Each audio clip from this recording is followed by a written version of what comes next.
ओम नमः शिवाय। नमस्कार दोस्तों, मैं भावनी मिश्रा अपने चैनल में आप सभी का एक बार फिर से स्वागत करती हूँ। कैसे हैं आप लोग? आशा करती हूँ आप सब स्वस्थ और सुरक्षित होंगे। हरियाली तीज का पर्व है आज, तो सबसे पहले आप सभी को हरियाली तीज की बहुत बहुत शुभकामनाएं। इस वीडियो में मैं आपसे शेयर करूंगी हरियाली तीज व्रत की संपूर्ण पूजा सामग्री और संपूर्ण पूजा विधि कि हम घर में हरियाली तीज की पूजा सरल तरीके से हम कैसे कर सकते हैं। जो भी सामान आसानी से मिल पाए वो हम एकत्रित करेंगे। तो इस तरह से शंकर पार्वती और गणेश जी की मूर्ति, शिव परिवार की मूर्ति चाहिए और गंगा जी की मिट्टी की बनी हो तो बहुत अच्छा है। उसके साथ वस्त्र चाहिए भगवान जी को पहनाने के लिए। एक साड़ी आप अगर नहीं हो चढ़ाना चाहते हैं तो वो चाहिए। चूड़ी, श्रृंगार का सामान, सिंदूर, बिंदी, नेल पॉलिश, जो भी सुहाग का सामान आप ले सकते हैं, श्रृंगार का सामान ले सकते हैं। माँ गौरी को चढ़ाने के लिए वो सारी चीज़ें आप एकत्र कर लें। इस तरह से श्रृंगार का सामान जिसको पूजा के बाद किसी ब्राह्मण या सुहागिन स्त्री को दान कर देना चाहिए और कुछ चीज़ें प्रसाद के रूप में खुद भी रखनी चाहिए। इस तरह से कलश स्थापना करनी है। कलश के लिए मैंने पीतल का कलश लिया, उसमें जल, अक्षत, चावल, फूल डाला है। उसके ऊपर अच्छा चावल से बड़ी कटोरी रखी है। आम या अशोक के पत्ते मिले तो बहुत अच्छा है। मैंने ऐसे ही एक पत्ता लिया है। और ये देखिए बेल पत्र चाहिए, साथ में जो भी भगवान शिव को मदार का फूल अगर मिल पाए, जो भी चीज़ें आसानी से मिल पाए आपके आसपास, फूल, माला, जो भी चीज़ें आसानी से मिल पाए। भगवान को धतूरा चढ़ाया जाता है, वो मिल पाए तो बहुत अच्छा है। भगवान को ये चंदन और भगवान को चढ़ाने के लिए जल चाहिए। अगर आप अभिषेक करना चाहते हैं तो अभिषेक के लिए शहद या चीनी, दही, घी, शुद्ध देसी घी, गाय का बना हुआ, कच्चा दूध, इस चीज़ से अभिषेक किया जाता है। धूप बत्ती, आरती, फल, फूल, मिठाई आप अगर हाथों से बनाएं, बहुत से लोग गुजिया बनाते हैं तो गुजिया बनाने की भी प्रथा है। रोरी, सिंदूर, माँ गौरी को चढ़ाने के लिए अपना सिंधौरा जरूर साथ में रखें, देसी घी। तो ये बहुत ही सरल और सिंपल सामान है जो कि आसानी से आप उपलब्ध हो पाता है घर में। उससे हम पूजा करेंगे, बहुत ही सरल तरीके से घर में पूजा करेंगे। शिवलिंग अगर आपके घर में है तो है ठीक है, नहीं तो आप मिट्टी से शिवलिंग बना सकते हैं या गोल प्रतिमा बना के आप उसको शिवलिंग स्वरूप मान सकते हैं। नहीं तो मूर्ति से ही पूजा कर सकते हैं। मूर्ति नहीं मिल पा रही है तो आप फोटो में भी इसी तरह मूर्ति जैसे रखें वैसे आप फोटो रख लीजिए। शिव परिवार की, माता पार्वती, भगवान शिव, गणेश जी की शिव परिवार की फोटो रख लेंगे। ये स्फटिक की शिवलिंग है हमारे घर में तो मैं इसकी पूजा करूंगी। आप इसकी जगह जो है मिट्टी की शिवलिंग भी बना सकते हैं। नहीं हो पाए तो आप जो भी प्रतिमा है या फोटो है या मूर्ति है आप उस पर ही भगवान शिव को सारी वस्तुएं चढ़ा के पूजा कर सकते हैं। तो सबसे पहले कलश स्थापना करेंगे। कलश स्थापना करने के लिए चावल लेंगे, चावल से अष्टदल कमल बनाएंगे। अष्टदल कमल बनाने के बाद उसके ऊपर कलश स्थापना करेंगे। उसके ऊपर चावल से भरी कटोरी रखेंगे और एक दीपक जला के रखेंगे। बहुत से लोग इसके ऊपर नारियल भी रखते हैं कलश स्थापना में।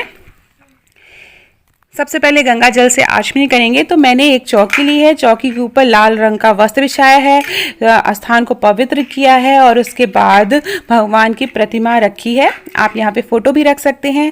भगवान शिव को जल अर्पित करेंगे। ओम नमः शिवाय, ओम नमः शिवाय का जाप करते हुए भगवान शिव को जल अर्पित करना है। उसके बाद आप अभिषेक भी कर सकते हैं। अभिषेक में शहद या चीनी, दही, दूध, फिर से जल चढ़ाते हैं। तो इस तरह से अभिषेक किया जाता है या पंचामृत से भी आप अभिषेक करा सकते हैं। तो इस तरह से भगवान को स्नान कराएंगे। उसके बाद जो है गणेश जी की सबसे सर्वप्रथम जल भी गणेश जी को ही चढ़ाना है। गणेश जी को टीका, चंदन लगाएंगे। दुर्वा आप अगर हो सके तो दुर्वा जरूर चढ़ाइए गणेश भगवान जी को। तो गणेश भगवान जी की सर्वप्रथम पूजा करेंगे, उनका हवन करते ओम गण गणपते नमो नमः आवाहन करते हुए हम फिर भगवान शिव, माता पार्वती को टीका लगाएंगे। जो हमने कलश स्थापना की है वहाँ पे हम रोरी से टीका लगाएंगे। इस तरह से जो भी पत्ते हैं उसमें टीका लगाएंगे। ओम नमो शिवाय, ओम नमः शिवाय का जाप करते रहना है। माँ गौरी को याद करते रहना है। अपने सुहाग को अमर रखने की भगवान से प्रार्थना करती रहनी है। अगर जो चीज़ें न मिल पाए आप एकदम सिंपल सरल तरीके से भगवान को सच्ची श्रद्धा से जो भी चीज़ें उपलब्ध हो पाए उसमें पूजा करिए। क्योंकि बहुत सारी जगहों पर, बड़े फ्लैटों में जहाँ पर रहते हैं जैसे दिल्ली, नोएडा, वहाँ पर चीज़ें नहीं मिलती, आसपास सारी चीज़ें उपलब्ध नहीं हो पाती हैं। तो जो भी आसानी से उपलब्ध हो पाए आप उसी में भगवान की पूजा पूजा करें। सच्चे दिल से पूजा करनी है, निर्जला व्रत रहना है, निराहार व्रत रहना है। लेकिन अगर गर्भवती महिला है तो आप निराहार व्रत न करें, फलाहार खा के व्रत रखें। आप अगर बीमार हैं, आपका ऑपरेशन हुआ है, तो भी आप जल ग्रहण करके फलाहार करके व्रत रखें। भगवान को पुष्प अर्पित करेंगे। भगवान सबसे पहले गणेश भगवान जी को हमने दुर्वा चढ़ाया, उसके बाद बेलपत्र चढ़ाएंगे, फूल चढ़ाएंगे, उसके बाद भगवान शिव को बेलपत्र चढ़ाएंगे। 5, 7, 11 इस संख्या में हमें बेलपत्र चढ़ाना है। बेलपत्र चढ़ाने के बाद भगवान शिव को टीका लगाएंगे। जैसा कि मैंने बताया कि आप भगवान शिव का अभिषेक भी कर सकते हैं। अभिषेक में शहद, चीनी, घी, देसी घी, दही, कच्चा दूध और जल से अभिषेक किया जाता है। उसके बाद फूल माला चढ़ाएंगे इस तरह से। कलश के ऊपर मैंने दीपक जला के रख दिया है, देसी घी का दीपक जला के रखेंगे। भगवान शिव की जो शिवलिंग है वहाँ पर फूल माला चढ़ाएंगे। सफ़ेद रंग का फूल चढ़ाएंगे, लाल रंग का फूल चढ़ाएंगे, वस्त्र पहनाएंगे। तो जो भी अगर पीला रंग का वस्त्र मिल पाए तो बहुत अच्छा है। भगवान शिव को जनेऊ चढ़ाते हैं।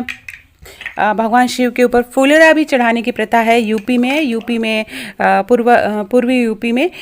तो अब फुलरा भी चढ़ाएंगे। तो भगवान को मैंने वस्त्र पहना दिया है। फिर माँ गौरी को श्रृंगार का सामान चढ़ाएंगे। तो श्रृंगार के सामान में बिंदी, माँ गौरी को बिंदी लगा देनी है। साथ में हम चढ़ाएंगे, चूड़ियाँ चढ़ाएंगे, सिंदूर चढ़ाएंगे। अपना सिंदूरा ज़रूर साथ रखें। सुहाग के रूप में सिंदूर चढ़ाएंगे। तो जो भी श्रृंगार का सामान है, पाउडर, क्रीम, जो भी आपने उपलब्ध कर पाया आसानी से, बिछिया आप ले सकते हैं, चढ़ा सकते हैं माँ गौरी को। तो ये सारी चीज़ें जो है वो चढ़ानी रहती हैं। माँ गौरी को श्रृंगार या सुहाग का सामान चढ़ाना रहता है। वस्त्र, अगर आप साड़ी उपलब्ध कराएं या चुनरी माँ गौरी को, वो चढ़ा दीजिए। साथ में हम जो है मीठी वस्तु कोई अपने हाथों से बनाकर चढ़ाएं तो बहुत अच्छा है। बहुत से लोग गुजिया चढ़ाते हैं, फल फूल चढ़ाएंगे। तीज है तो 3-3 की संख्या में फल चढ़ाएंगे। तो मैंने 3 फल चढ़ाया है। आप इस तरह से, जैसे 3 केला, 3 सेब, इस तरह से भी आप चढ़ा सकते हैं। तो फल चढ़ाएंगे। तो इस तरह से जो है पूजा होगी। उसके बाद धूप बत्ती जलाएंगे और साथ में दीपक जला के रखेंगे। उसके बाद हरितालिका तीज व्रत की कथा सुनेंगे। आप किसी पंडित जी से सुन सकते हैं, आप खुद नेट पे देख सकते हैं, या आपके पास किताब है तो हरितालिका तीज व्रत की कथा पढ़ेंगे। कथा पढ़ने के बाद फिर हम आरती करेंगे। सबसे पहले गणेश भगवान जी की आरती करेंगे, फिर भगवान शिव की आरती करेंगे, उसके बाद माँ पार्वती की आरती करेंगे। उसके बाद जो सिंधौरा है, उसके बाद माँ को प्रणाम करेंगे। उसके बाद सिंधौरे, जो आपका सिंदूरा है उससे आप सिंदूर चढ़ाएंगे। अगर आपका जूठा न हो सिंदूरा, नहीं तो आप सिंदूर ऐसे भी चढ़ा सकते हैं। बाजार से जो सिंदूर लाते हैं उसको 7 बार चढ़ाएंगे। उसके बाद 7 बार अपने मांग में लगाएंगे और फिर 7 बार चढ़ाएंगे। तो इस तरह से सुहाग चढ़ाया, जो सुहाग लेना बोलते हैं, इसको सुहाग लेना बोलते हैं। जो बिहार में महिलाएं एक दूसरे को सिंदूर लगाते हैं, नाक से लेके पूरे माथे तक। तो इस तरह से भी आप कर सकते हैं। तो हमारे यूपी में इस तरह से सुहाग लिया जाता है। 7 बार सुहाग सिंदूर चढ़ाएंगे, फिर लेंगे, फिर अपना हाथ धो लेंगे, फिर माँ गौरी को 7 बार सिंदूर चढ़ाएंगे। तो इस तरह से सुहाग लिया जाता है। उसके बाद हम पूजा करके क्षमा प्रार्थना करेंगे। माँ से, भगवान शिव से प्रार्थना करेंगे, हमसे कोई भूल चूक हो गई हो, गलती हो गई हो तो हमें माफ़ करें। और उसके बाद जैसे कि देखिए मैंने साड़ी ली है तो आप साड़ी या वस्त्र चढ़ा सकते हैं, चढ़ा के आप ये किसी को दान दे सकते हैं, आप खुद भी पहन सकते हैं।